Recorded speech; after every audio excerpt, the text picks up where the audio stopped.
محمد سيد الكونين والثقلين والفارقين من عرب ومن عجم. حضرت ابو سفیان رضی اللہ تعالیٰ عنہ یہ اگرچہ جنگوں میں حضور کے خلاف آتے رہے، لیکن فتح مکہ کے بعد جب اسلام لائے تو دل کے ساتھ، عقیدت کے ساتھ اور یقین کے ساتھ ایمان لائے ہوئے صحابہ میں سے. اور ان کے بیٹے حضرت امیر معاویہ. اب امیر معاویہ کی پیدائش کا معاملہ میں بتاتا ہوں. ان کی ماں ہندہ، یہ بھی صحابیاں ہیں، لیکن یہ وہی ہندہ ہیں جنہوں نے احد کے میدان میں حضرت امیر حمزہ کا کلیجہ چبایا تھا. دیکھیے حالات کو اگر آپ بتائیں گے تو معاملات بہت سارے ہوئے ہیں، کیونکہ اس وقت جنگیں چل رہی تھیں اور امیر حمزہ کا کلیجہ انہوں نے اس لیے چبایا تھا کہ ہندہ کے باپ کا امیر حمزہ نے بدر میں مارا تھا، ہندہ کے بھائی کو قتل کیا تھا. تو جس کے گھر میں یہ سب معاملات چل رہے ہوں، جنگوں کا تقاضا تھا اس وقت. لیکن بعد میں وہ ایمان لائیں اور صحابیت کا شرف بھی حاصل کیا.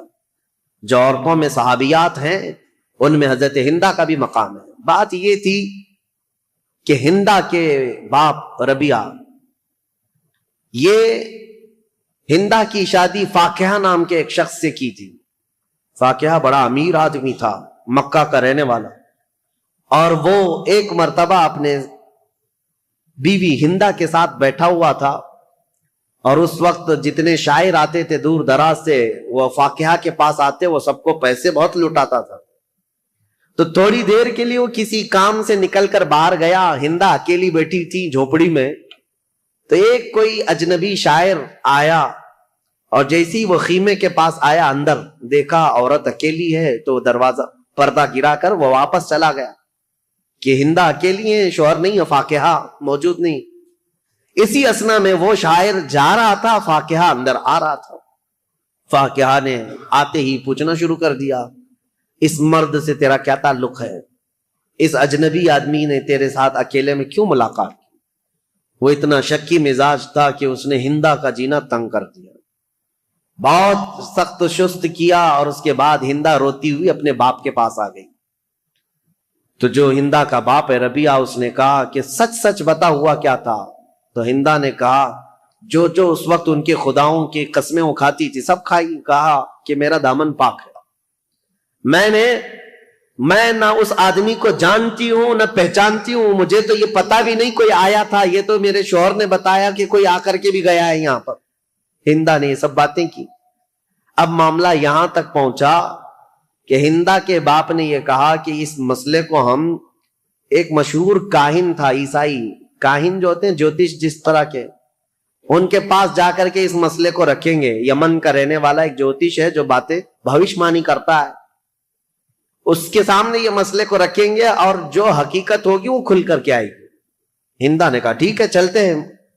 فاقیہ سے کہا گیا تو وہ بھی چلنے کو تیار تھا. وہ اپنے ساتھ خاندان کو لے لیا، فاقیہ کو، اور ہندہ کی سہیلیاں اور اس کا باپ، یہ سارے لوگ نکل پڑے یمن. اور جیسے یمن پہنچے تو ہندہ کے جسم میں پیلا پنانے لگ گیا اور وہ ڈر کے مارے کانپنے لگ گئی. ہندہ، باپ نے کہا تو چور ہوگی، پھر یا تو ڈر رہی ہے. جیسے ہی ہم کاہن کے پاس آئے تو ڈرنے لگ گئی. کہا میں ڈر نہیں رہی ہوں اس بات سے کہ میں گناہگار ہوں، میں ڈر رہی ہوں اس بات سے کہ یہ اٹکل پچو مارنے والے جوتش لوگ، اگر اس کا بتایا ہوا کبھی غلط نکل گیا، میں تو ویسے گناہگار نہیں ہوں لیکن اس کا کہا ہوا سچ ہے، یہ کیسے 100% یقین ہوگا؟ اگر اس نے غلطی سے کہہ دیا کہ میں نے کوئی غلط کیا ہے تو پورے عرب میں میری بدنامی ہوگی اور ہمیشہ کے لیے میرا نام زانیوں میں شمار ہو جائے گا، اس لیے میں ڈر رہی ہوں. یعنی مکہ کے جاہل لوگ تھے، مکہ کے بت پرست تھے، جیسے بھی تھے، لیکن ان کو اس بات کا بھی یقین تھا کہ جوتش لوگ اٹکل پچو مارتے ہیں. وہ بتوں کی پوجا کرنے والے بھی جانتے تھے کہ یہ پورا پکا نہیں بولتے. مجھے حیرت ہوتی ہے جاہل مسلمان کیسے طوطے والے بابا کے پاس جا کے بیٹھتے، طوطا نکال رہا ہے اور اس کا بھوش بتا رہا ہے، اور خود کا پتہ نہیں ہے، برج پر بیٹھا ہوا ہے، سڑک پر بیٹھا ہوا ہے، اور پالا ہوا ایک طوطا چٹیاں نکال کر. بڑے شوق سے لوگ اپنا مستقبل، اپنا فیوچر پوچھ رہے ہوتے ہیں.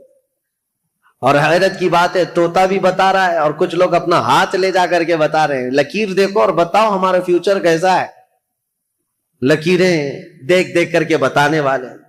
میرے عزیزو اللہ تبارک و تعالیٰ نے تمہارے سامنے پورا قرآن رکھا ہے, دین اسلام کی مضبوطیاں ہیں. میرے آقا نے فرمایا جو کسی کاہن کے پاس اپنا ہاتھ لے کر گیا, حضور نے فرمایا فقد کفر بما انزل محمد, اس نے محمد کا انکار کر دیا. جو کچھ رسول اللہ پر اترا ہے اس کا اس نے انکار کر دیا.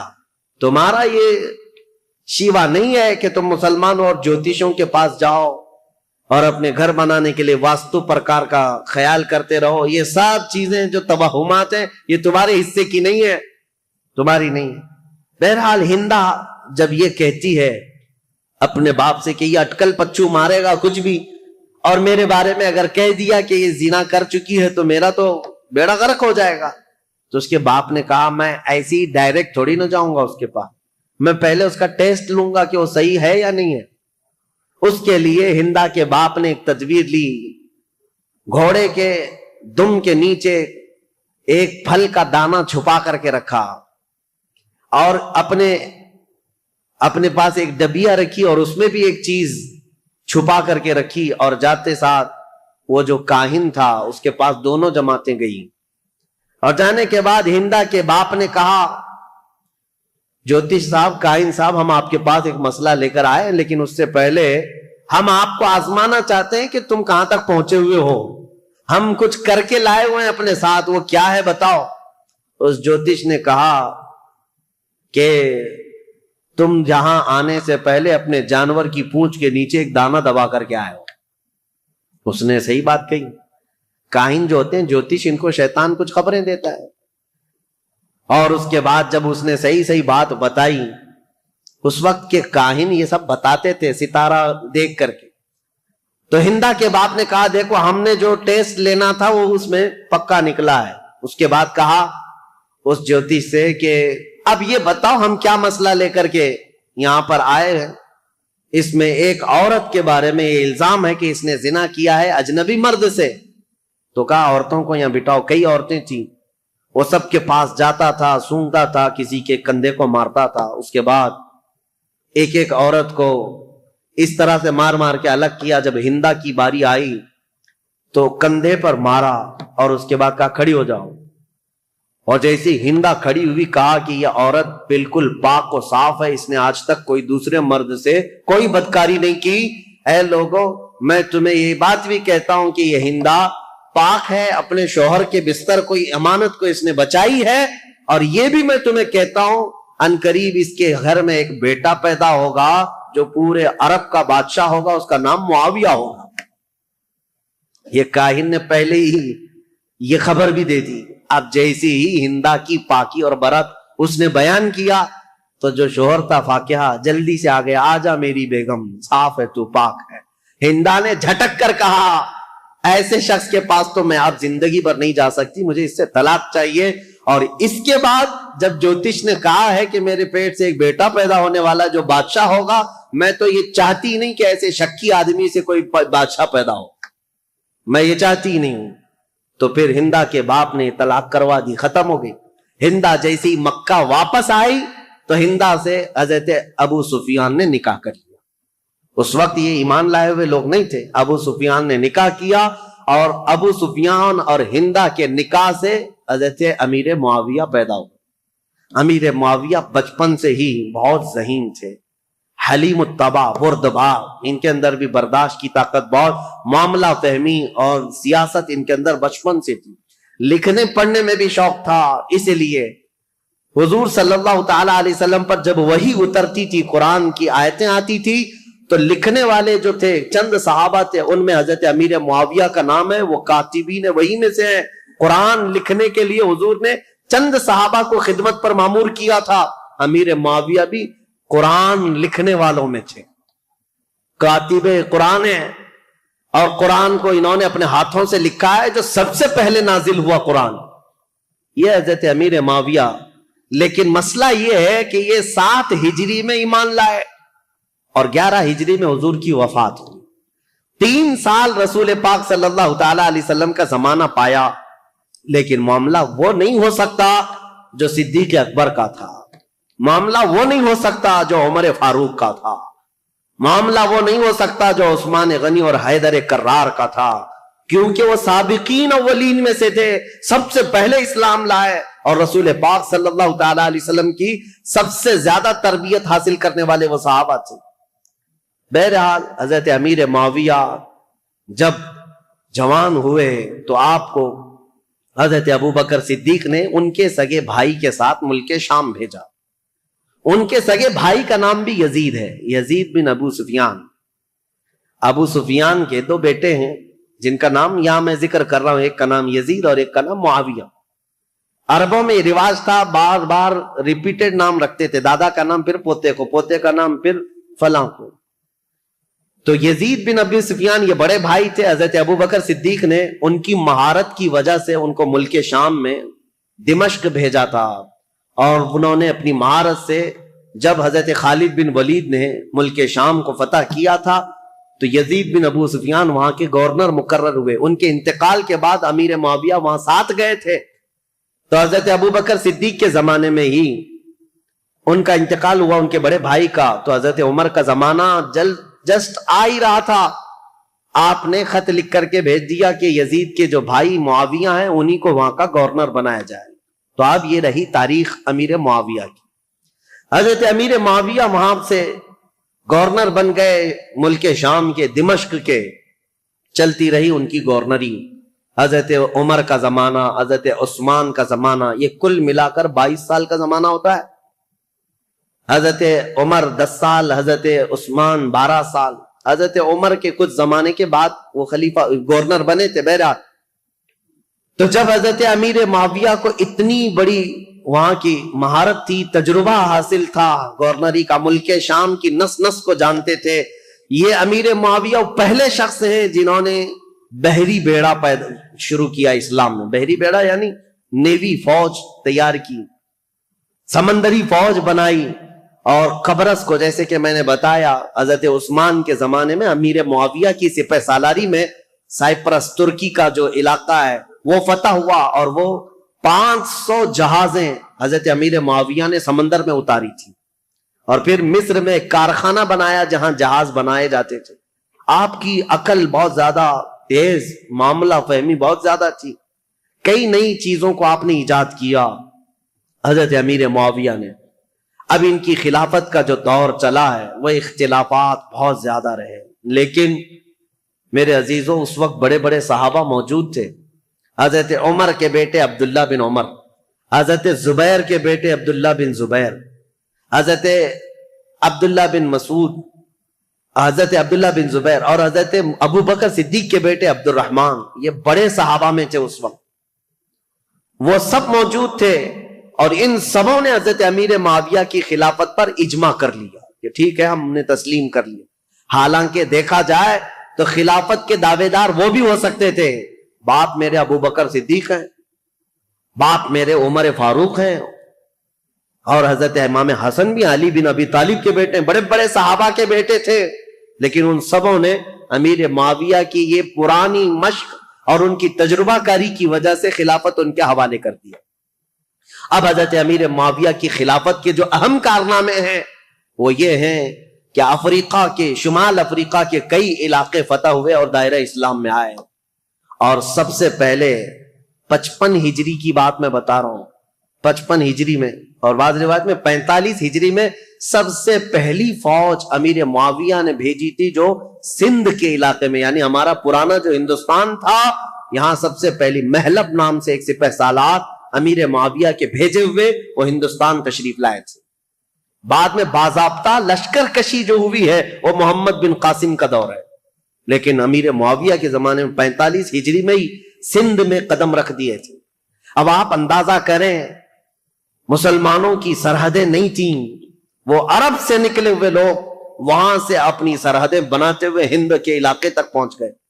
یہاں سندھ میں ایک عورت اس وقت حاکم تھی قبق نام کی، اور یہ بہت سخت قسم کی عورت تھی، اور یہ حاکم تھی، اور اس وقت یہاں ہندوستانیوں پر حکومت کرتی تھی، سندھ کے کچھ علاقوں پر حکومت کرتی تھی۔ جب حضرت محلب آئے امیر معاویہ کے سپہ سالار تو یہ قبق نامی خاتون نے ان سے کوئی جنگ نہیں کی بلکہ صلح پر منظوری دی، اور اس کے بعد یہ علاقہ وہ ان کے حوالے کر کے چلی گئی۔ سندھ کا کچھ علاقہ تاریخ ہے، امیر معاویہ نیشاپور، سمرقند، بخارا، ازبکستان کے علاقے جو جا چکے تھے ان کو دوبارہ حاصل کیا۔ ملک شام کے کئی علاقوں میں جو بغاوت پھیلی تھی اس بغاوت کو ٹھنڈا کیا، پھر ان علاقوں میں مضبوطی قائم کی۔ عراق کے وہ علاقے جو حضرت علی کے زمانے میں اور ان کے زمانے میں جنگوں کی وجہ سے اختلافات کے شکار ہو گئے تھے، حضرت امیر معاویہ نے ان سب جنگوں کو ٹھنڈا کر دیا۔ بردباری ایسی تھی، سیاست ایسی تھی امیر معاویہ کی، انہوں نے اپنے 3 بڑے مشیر ایڈوائزر بنائے تھے، ایک مغیرہ بن شعبہ، دوسرے عمرو بن عاص، تیسرے زیاد بن ابی سفیان۔ یہ حیرت کی بات میں آپ کو بتاؤں، حیرت کی بات کہ سگا بھائی ہے زیاد بن ابی سفیان، امیر معاویہ کے سگے بھائی ہیں، زیاد نام ہے۔ یہ سخت دشمنی کرتے تھے امیر معاویہ سے اور بہت کٹر حامی تھے مولا علی کے۔ ایک گھر میں حضرت علی بن ابی طالب کے سخت حامی تھے اور امیر معاویہ سے سخت دور۔ لیکن حضرت علی رضی اللہ تعالیٰ عنہ کی وفات کے بعد امیر معاویہ نے اپنی عقل اور دانائی سے ان کو قائل کر لیا اور واپس ان کو بلا لیا اور بصرہ کا انہیں گورنر بنایا۔ یہ زیاد بن ابی سفیان ایسے آدمی ہیں جن کے بارے میں کہا جاتا ہے کہ اگر یہ پہاڑوں کو بھی کہہ دے تو فرما بردار ہو جائیں، اتنی عقل کے ساتھ وہ معاملات چلاتے۔ جانوروں کو بھی اگر کہہ دے تو سیدھے لائن میں کھڑے ہو جائیں۔ زیاد بن ابی سفیان یہ کون تھے؟ امیر معاویہ کے بھائی تھے اور ان کو انہوں نے اپنا ایڈوائزر بنایا ہوا تھا۔ اور عمرو بن عاص جنہوں نے پورا مصر فتح کیا، صحابی رسول ہیں، عمر میں بہت بڑے ہیں، لیکن مشورہ لینے کے لیے عرب کہتے تھے عمرو بن عاص کے پاس جاؤ، تو امیر معاویہ نے ان کو بنایا تھا۔ ظاہر سی بات ہے، آپ نے دیکھا وہ جنگ صفین میں کیا کیا، حضرت عمرو بن عاص نے بعد میں اعلان نہیں کر دیا تھا کہ میں اپنے فریق کو معزول نہیں کرتا۔ عمرو بن عاص امیر معاویہ کے مشیر خاص تھے۔ تیسرے تھے مغیرہ بن شعبہ، یہ بھی صحابی رسول ہیں، لیکن ایسے زیرک تھے یہ بھی، پورے کوفہ کو کنٹرول کرنے میں اور پورے عراق کو کنٹرول کرنے میں ان کا بڑا ہاتھ تھا۔ مغیرہ بن شعبہ، یہ 3 ایڈوائزر ایسے تھے جو امیر معاویہ کے شانہ بشانہ رہتے۔ ان تینوں مشیروں سے یہ اپنی پوری حکومت کے سرحدیں کہاں تک پھیلا چکے تھے، بیٹھے تھے دمشق میں اور حکومت کی سرحد ان کی ہندوستان تک تھی۔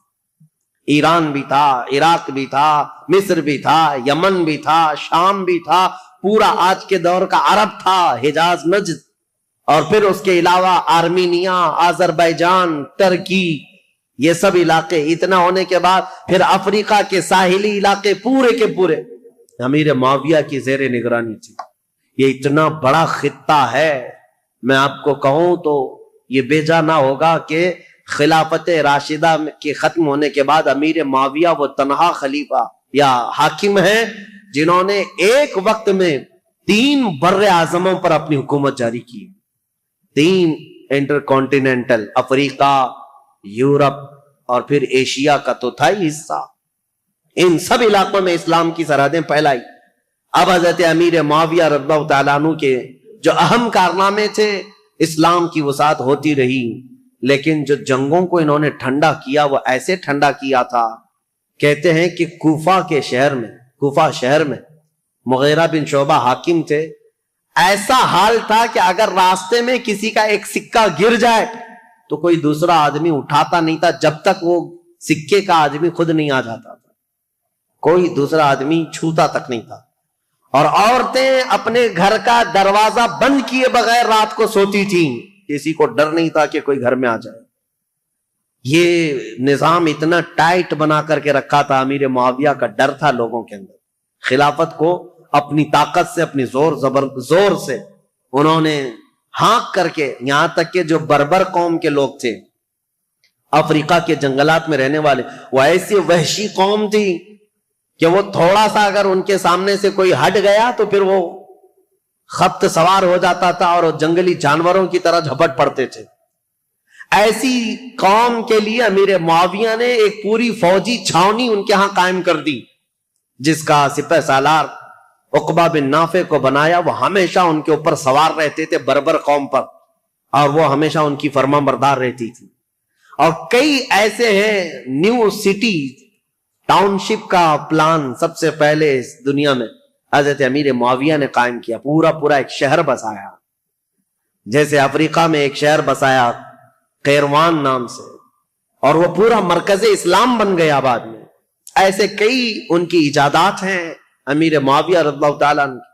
بحری بیڑے پیدا کرنا, فوج کو ترتیب کے ساتھ الگ الگ مقدموں کے ساتھ الگ الگ ٹکڑیوں کے ساتھ نام کے ساتھ بنانا, اور سب سے پہلے یہ پوسٹ آفس کا جو سسٹم ہوتا ہے ڈاک کا, یہ امیر معاویہ کے زمانے میں قائم ہوا, جس کا نام انہوں نے برید رکھا کہ سرکاری خط بہت جلد ادھر سے ادھر جا سکیں. اس کے لیے انہوں نے منزلیں رکھی, ایک گھوڑا یہاں سے وہاں تک جائے گا, دوسرا گھوڑا وہاں سے وہاں تک جائے گا.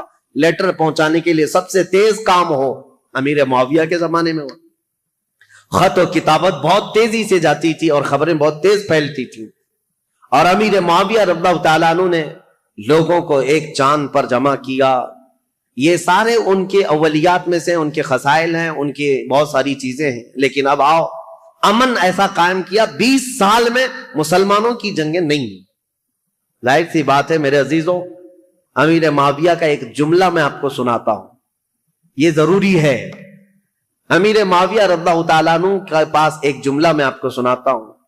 ان کا جو مشیر خاص ہے زیاد بن ابی سفیان, وہ بصرہ میں تھے.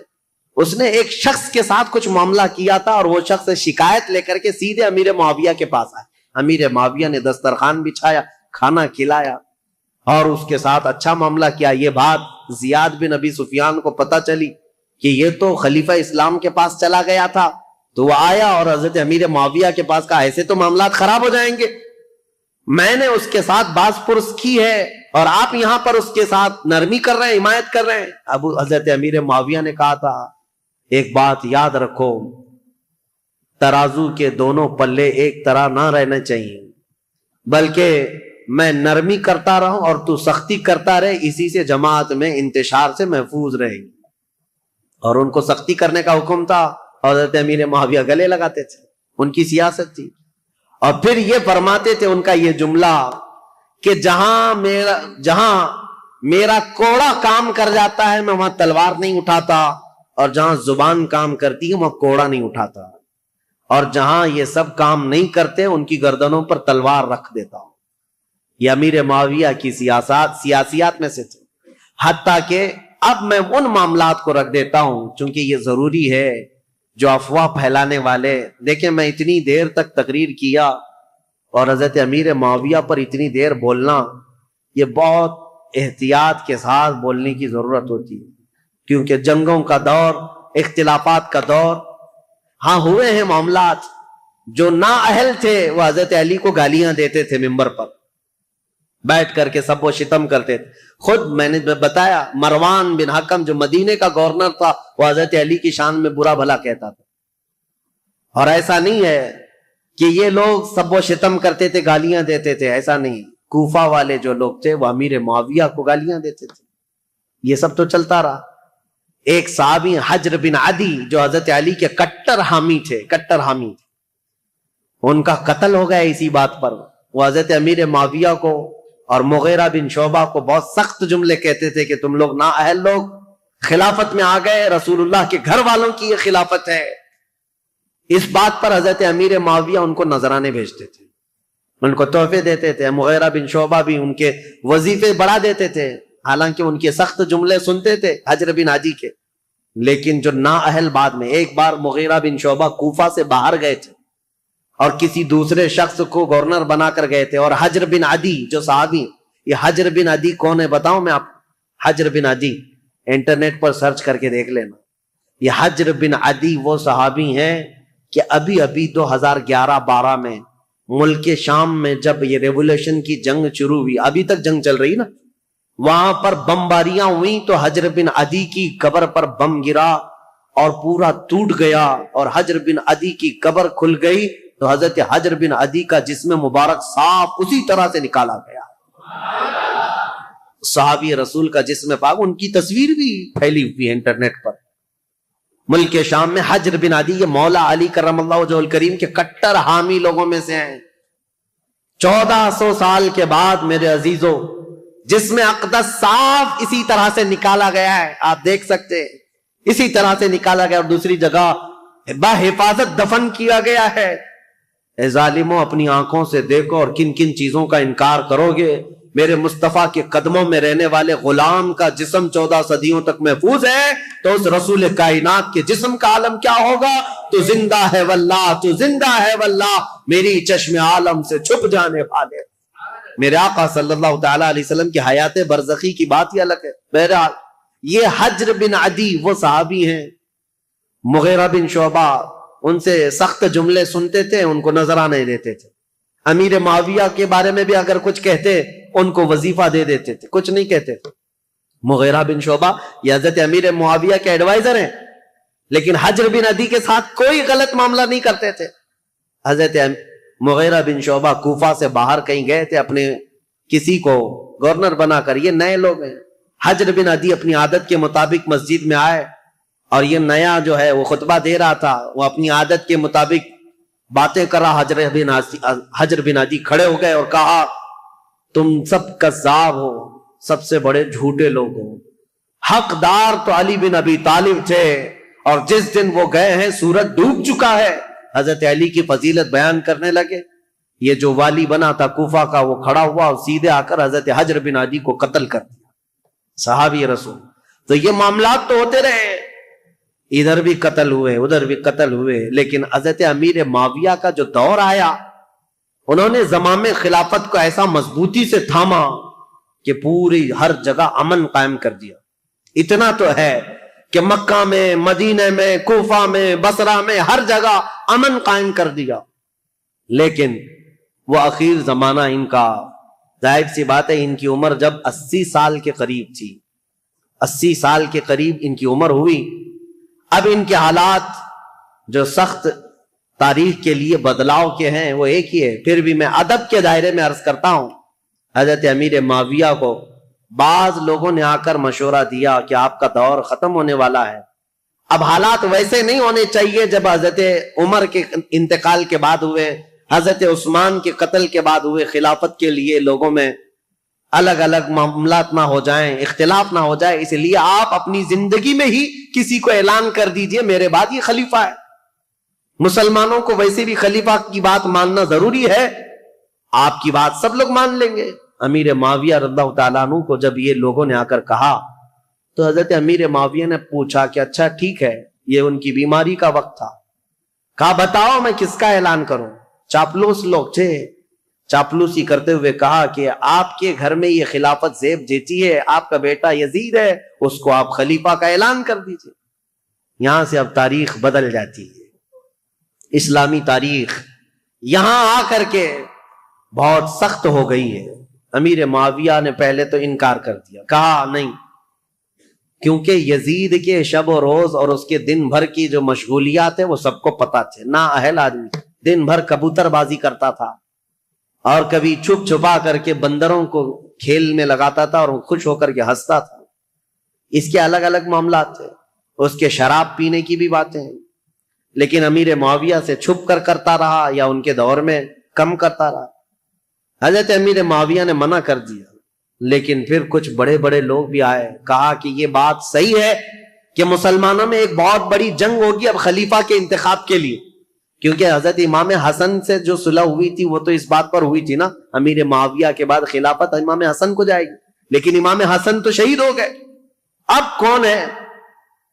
تو بہت سارے لوگ اس وقت جو موجود تھے انہوں نے اس بات کا ویرودھ بھی کیا، انکار بھی کیا، کیونکہ ابھی 3 بڑے صحابہ موجود تھے، سیدنا ابو بکر صدیق کے بیٹے عبد الرحمن، حضرت عمر کے بیٹے عبداللہ بن عمر، اور حضرت علی کے بیٹے امام حسین، یہ بڑے بڑے صحابہ، اور حضرت زبیر کے بیٹے عبداللہ بن زبیر یہ بھی موجود تھے۔ تو ایک صحابی آئے حضرت امیر معاویہ کے پاس، احنف بن قیس، انہوں نے کہا کیا یہ اچھا ہوگا کہ آپ اعلان کر دیں عبداللہ بن عمر کے نام پر، ان سے افضل کوئی نہیں ہے، کیونکہ وہ بڑے صحابی ہیں، رسول اللہ کا زمانہ پائے ہوئے۔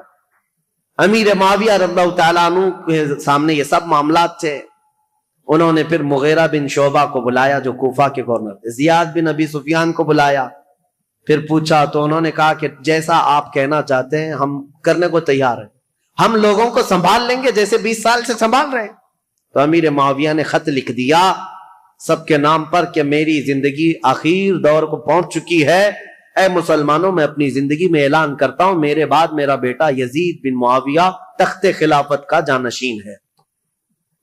مغیرہ بن شعبہ لے کر کے گئے، انہوں نے تو نافذ کر دیا، زیاد بن ابی سفیان جو تھے انہوں نے بھی نافذ کر دیا۔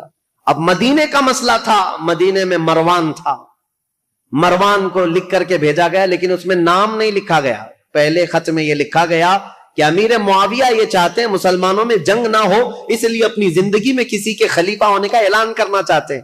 مروان نے سارے بڑے صحابہ کو بھی بلایا جو موجود تھے، سب سے یہ مشورہ لیا کہ خلیفہ وقت امیر معاویہ کا یہ کہنا ان کی رائے ہے، سبوں نے کہا اچھا ہی ہوگا، پھر ایک نئے خلیفہ کو چننے کے لیے لڑائیاں ہوں گی، امیر معاویہ اگر اعلان کریں گے تو کسی اچھے کا کریں، کیونکہ نام نہیں تھا اس وقت۔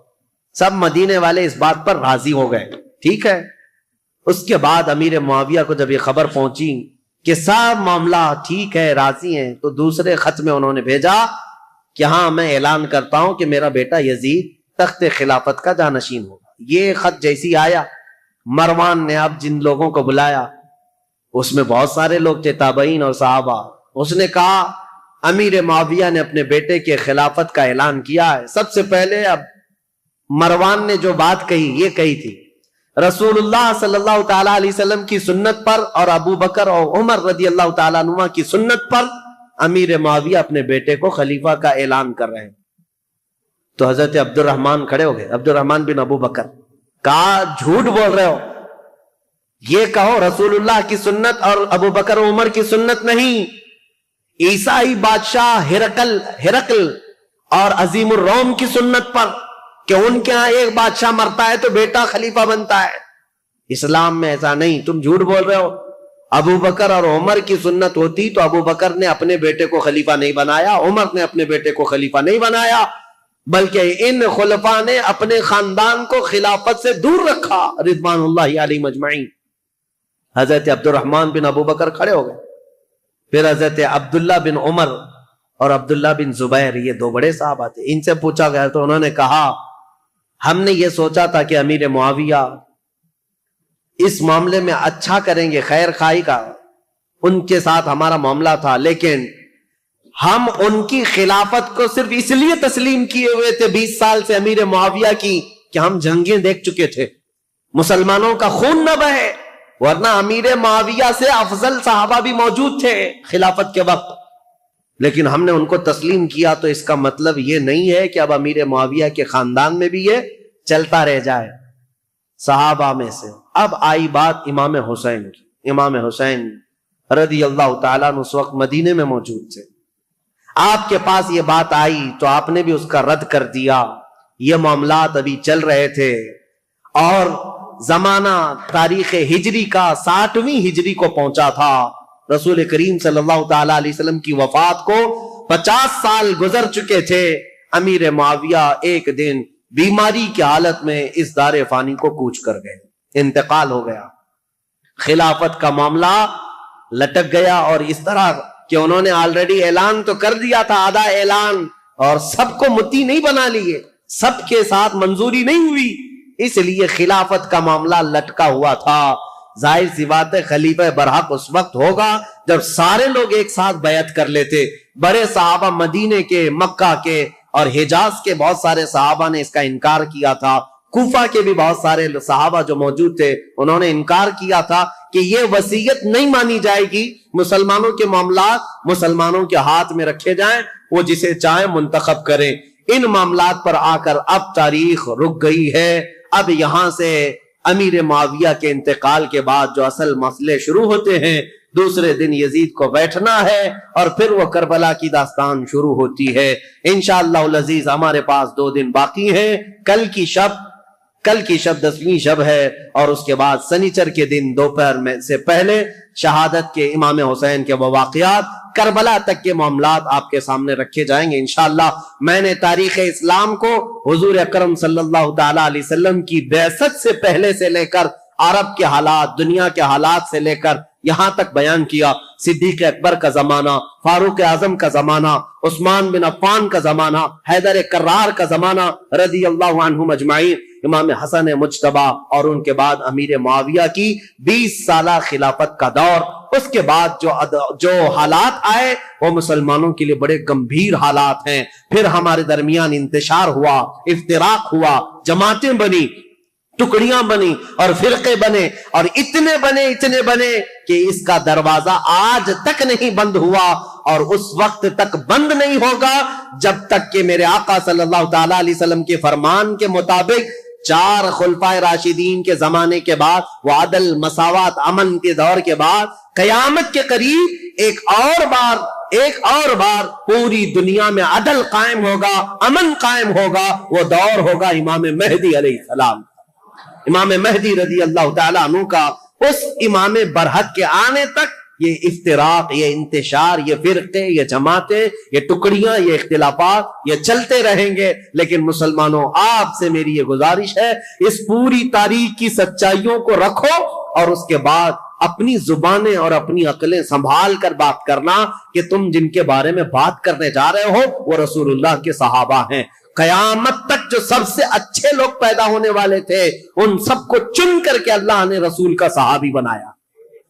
رسول اللہ کے جو صحابہ ہیں، میرے آقا نے خود فرمایا، میرا ایک صحابی جو کے دانے کے برابر خیرات کرے اور امت پوری مل کر کے احد پہاڑ کے برابر سونا خیرات کرے، تب بھی میری صحابی کی خیرات کے برابر نہیں ہو سکتے، وہ صحابہ کے مقام کو نہیں پہنچ سکتے۔ اسی لیے خبردار، یہ محرم کے مجالس میں بعض لوگ یہ فتنہ انگیزیاں شروع کر چکے ہیں۔ ابھی کل ہی کی بات ہے، ایک صاحب مجھ سے ٹرول کرتے ہوئے سوال کر رہے تھے، اعتراض کر رہے تھے۔ اگر وہ میری آج کی بھی بات سنتے ہو تو ان کے لیے جواب یہ ہے، وہ یہ کہتے ہیں آپ تو بلاتے ہیں امام حسین کے نام پر، اور یہ محرم کے بیانات ہوتے امام حسین کے نام پر، اور آپ تو صحابہ کی باتیں کرنے لگ گئے یا خلفائے راشدین کی باتیں کر رہے ہیں۔ اگر اس صاحب کو ایسا لگتا ہے تو میں ان کے لیے جواب دیتا ہوں، تمہیں ابھی تک حقیقت پتہ نہیں رسول اللہ صلی اللہ تعالی علیہ وسلم کے ان صحابہ کی۔ ہم ان صحابہ کرام کی فضیلت ہر دور میں بیان کرتے ہیں، بلکہ مولا حسین کو تم نے یہ خاص کر رکھا ہے کہ محرم کے لیے ہے۔ مولا حسین محرم کے لیے نہیں، ہر دن کے لیے ہے اور ہر رات کے لیے ہے۔ ہم کربلا والے سنی حضرات امام حسین کو محرم کے لیے خاص کر نہیں رکھے ہیں، بلکہ ہمارا تو یہ عزم ہے، ہمارے بچے جوان ہوں تو حسین ابن علی کی شہادت کے بیان کے بعد جوان مردی اور بہادری کے ساتھ کھڑے ہو سکے۔ ہم کہانیاں نہیں بیان کرتے۔ ایک بات یاد رکھو، بچپن میں جب سے میں بولنے لگا ہوں، ابھی تو یہ زمانہ بہت ہو گیا، میری عمر 13 سال کی تھی جب سے میں تقریر کر رہا ہوں، میری عمر 14 سال کی عمر سے محرم کے بیانات میں کر رہا ہوں، میری تو ابھی داڑھی بھی نہیں تھی، مونچھیں بھی نہیں تھی، اس وقت سے کربلا کی داستانیں ہر طرح سے بیان کیا۔ لیکن میں نے ایک بات کا عزم کر لیا، کربلا کی داستان رونے دھونے اور ماتم کرنے اور پیٹنے کے لیے نہیں ہے، بلکہ حسین کی شہادت ہم اس لیے سناتے ہیں کہ بجھے ہوئے دل ہو، 80 سال کا بوڑھا ہو تو 25 سال کا جوان بن جائے، اس کے اندر سے جب تک بکے نہ تھے تو کوئی پوچھتا نہ تھا، یا رسول اللہ تم نے خرید کر ہمیں انمول کر دیا۔ نعرہ تکبیر، نعرہ رسالت، ناچدار ختم نبوت، ناموس مصطفیٰ، عظمت مصطفیٰ، شوکت مصطفیٰ۔ میرا یقین ہے سارا سوشل میڈیا فنا ہو جائے، میں کسی پہاڑ کے اندر بیٹھ کر میرے نبی کی بات کروں، میرا خدا قادر ہے وہ لاکھوں کے دلوں میں ہماری بات کو پہنچائے گا۔ یہ کمال میں اس کا نہیں سمجھتا سوشل میڈیا کے ذریعے سے، انٹرنیٹ کا دور ہو نہیں میرے عزیزو، حضور کی عظمت بیان کرو چاہے تم تنہا ہو، مولا پوری کائنات میں تمہارے چرچے پھیلا دیتا ہے۔ یہ رب ذوالجلال کی شان ہے۔ ابراہیم علیہ السلام جب مکہ مکرمہ سے آواز دے رہے تھے تو پوری کائنات میں آپ کی آواز کو اللہ نے پہنچایا. رب قادر ہے جس کی آواز کو چاہے وہ پہنچائے. لیکن تمہاری لیے ذمہ داری آج یہ ہے تم ان کی جے وجے کرنا چھوڑ دو, ادھر ادھر کے پٹے ڈالنا چھوڑ دو.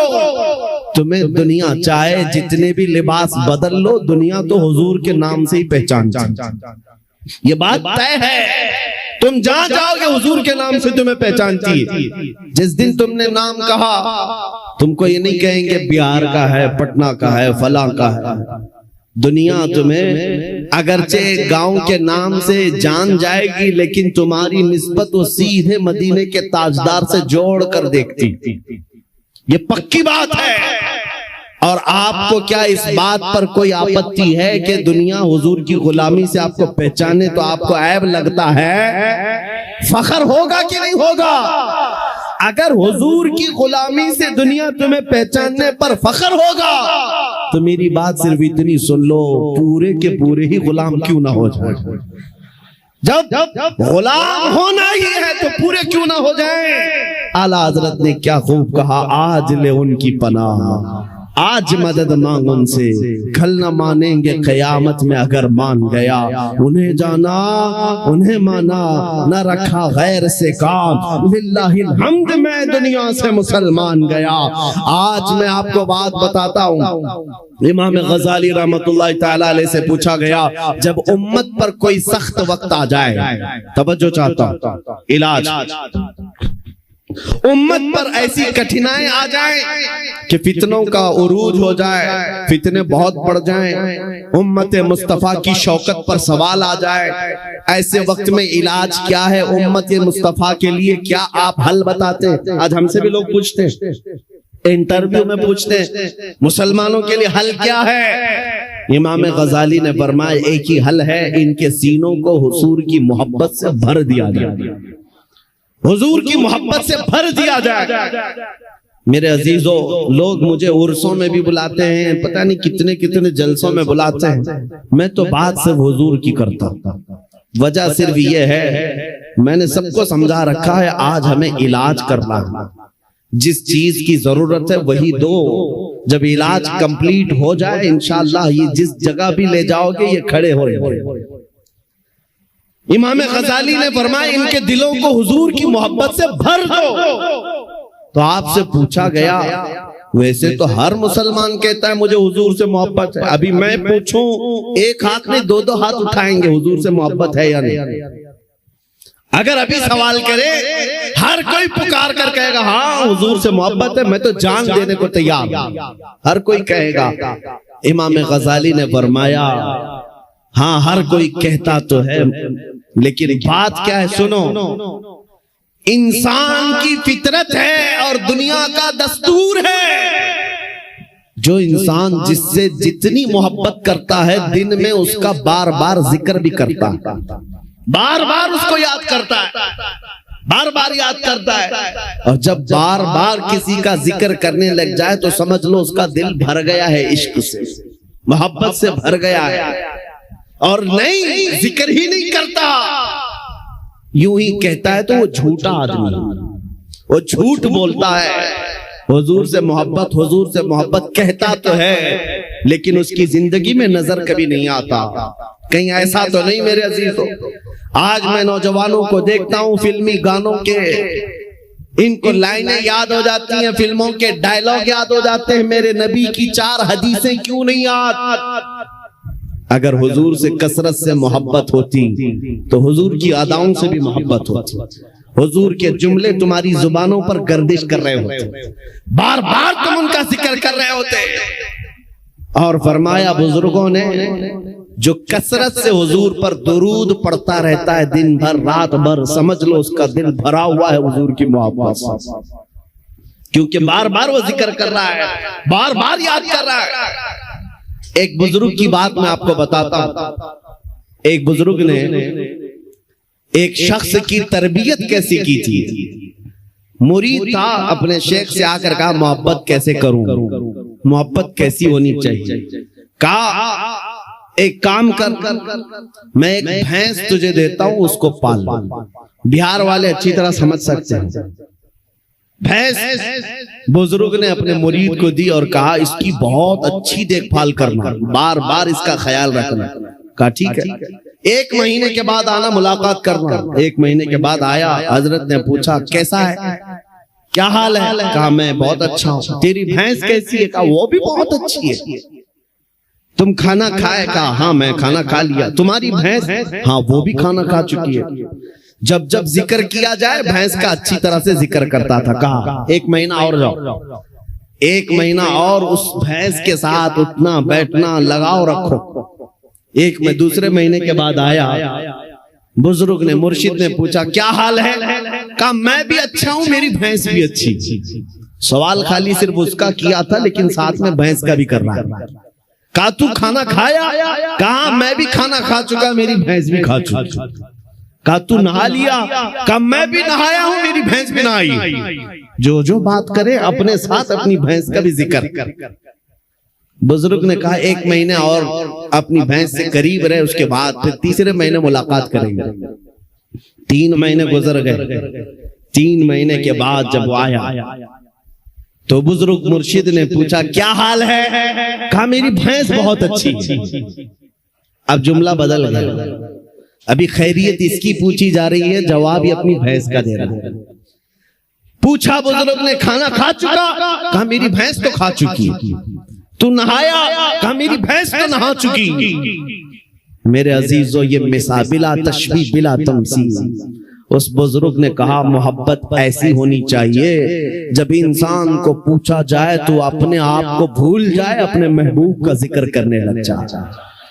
جب وہ کمال کو پہنچتا ہے صرف اس کی آنکھوں میں اپنے محبوب کے جلوے ہوں۔ اور بریلی کے امام کو ہم نے پڑھا ہے، کوئی آیا بندہ گلاب کا پھول تحفے میں پیش کرنے کے لیے لا کر کے دیا، کہا اس کو قبول کر لیجئے۔ دنیا میں لوگ گلاب تحفے میں ایک دوسرے کو دیتے لیتے ہیں، امام فاضل بریلوی اس گلاب کو قبول تو کرتے ہیں، دیکھتے ہیں، اس کے بعد مسکرا کر کہتے ہیں یہ دنیا کا گلاب ہے، صبح کھلتا ہے شام میں مرجھا جاتا ہے، میں اس گلاب سے محبت کرتا ہوں جو کبھی مرجھاتا نہیں ہے، جو جب سے کھلا ہے کبھی مرجھاتا نہیں۔ اور اس کے بعد کہنا شروع کر دیا سرتاب قدم ہے تن سلطان زمن پھول، لب پھول دہن پھول زکن پھول بدن پھول، واللہ جو مل جائے میرے گل کا پسینہ، مانگے نہ کبھی عطر نہ پھر چاہے دلہن پھول۔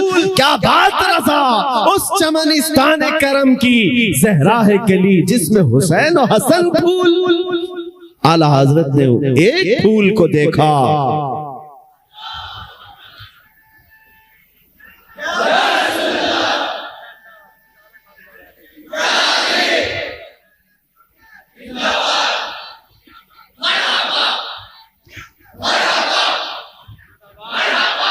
حضور پاک صلی اللہ تعالی علیہ وسلم کا ذکر آیا، اعلیٰ حضرت نے سارے پھول پر ایک نعت ہی لکھ دی۔ یہ عشق کا درجہ ہوتا ہے، ذکر اپنے محبوب کا زیادہ کرے، اپنا نہیں۔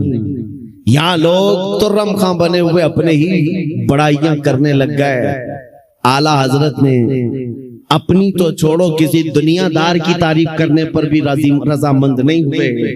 جب کسی نے کہا بھی کسی کا قصیدہ لکھ دو تو آپ نے یہی جواب میں کہا کرو مدح اہل دول رضا، پڑے اس بلا میں میری بلا، میں گدا ہوں اپنے کریم کا، میرا دین پارے نہ نہیں، میرا دین روٹی کا ٹکڑا نہیں ہے، میں تو گدا ہوں اپنے کریم کا۔ آج اس محبت کی ضرورت ہے، آج اس کمال کے عشق کی ضرورت ہے۔ میں آپ سے پوچھتا ہوں میرے عزیزو، آپ حضور پاک صلی اللہ تعالی علیہ وسلم سے بے حد محبت کرتے ہیں، مجھے پتا ہے دل سے محبت کرتے ہیں، لیکن زندگیوں میں اس کا امپلیمنٹ، اس کا نفاذ کیوں نہیں کر پاتے؟ جس دن ہم قول اور فعل میں ایک ہو جائیں، جو کہہ رہے ہیں وہی کرنے بھی لگ جائیں، تو سمجھ لو پھر آپ نے عشق کا کمال پا لیا۔ پھر دنیا تمہاری ان ہستیوں سے خوف کھانے لگ جائے گی جیسے قیصر و کسریٰ بادیہ نشین عرب سے خوف کھاتی تھی۔ جب مدینے کے صحرا سے نکل کر کے بغیر چپل کے پیوند لگے کپڑے پہن کر صحابہ نکلے تھے. ایران بھی کانپنے لگ گیا تھا, روم بھی کانپنے لگ گیا تھا. اس وقت کی سپر پاور طاقتوں کو اگر کسی نے دھول چٹایا ہے, میرے نبی کے غلاموں نے دھول چٹایا ہے. حضور کے عاشقوں نے انہیں گھٹنے پر لا کر مجبور کر رکھا تھا. آپ کو پتا ہے ان کے نزدیک عزت کیا تھی؟ آپ کو بتاتا ہوں. سیدنا عمر ابن خطاب رضی اللہ تعالیٰ عنہ کا دور خلافت ہے. مدینے سے ایک فوج نکلی, کسرا کو ختم کر کے آتی ہے. ایران کی حکومت جو کسرا کہلاتی تھی اس زمانے میں ختم کر دی گئی.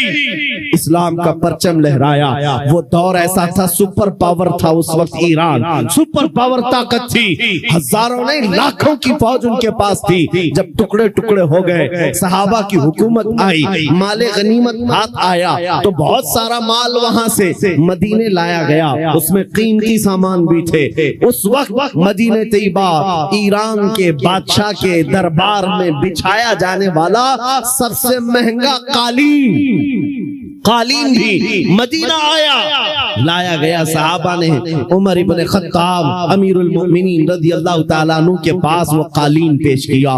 کہا یہ قالین وہ ہے, بادشاہ جب کسی سے بہت خوش ہوتا تو تھوڑی دیر اس قالین پر اس کو بٹھا دیتا اور وہ زندگی بھر بیٹھنے والا فخر کرتا, میں بادشاہ کے مہنگے قالین پر بیٹھ کر آیا ہوں, میں بادشاہ کے مہنگے قالین پر بیٹھ کر آیا ہوں. اس قالین کی عظمت ہے, لوگ اس کی بڑی تعریف کرتے ہیں, بڑی بلند قالین ہے. ہم مدینے لے آئے ہیں. عمر ابن خطاب کے پاس دیا گیا, کہا گیا کہ آپ اس کو صحیح جگہ استعمال کریں. میرے عزیزوں, سیدنا امیر المومنین عمر ابن خطاب نے اس قالین کو قبول تو کیا, لے جا کر کے حضور کے منبر پر یا محراب پر یا مسجد کی صفوں میں نہیں لگایا, بلکہ کہا مسجد نبوی میں داخل ہونے سے پہلے جو دروازہ ہے اس دروازے کے باہر اس قالین کو پھینک دو. جو مسجد کے اندر آئے وہ اپنے پیروں کو پہنچ کر کے آئے, پیروں کو پہنچ کر اندر آئے, اس لیے کہ کسرا بادشاہ جس پر بیٹھ کر فخر کرتا تھا, دنیا کو یہ پتہ چل جائے وہ محمد عربی کے غلاموں کے دھول کے برابر ہوتے.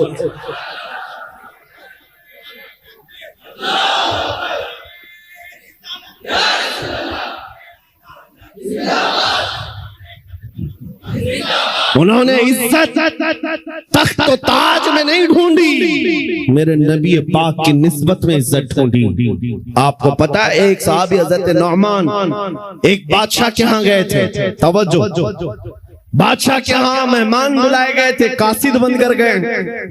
بادشاہ نے ان کے آنے پر قالین بچھایا ریشم کا اور کرسی بچھائی سونے کی کلئی کی ہوئی کہ محمد عربی کا قاصد آ رہا ہے, ایمبیسیڈر آ رہا ہے, ترجمان ہے.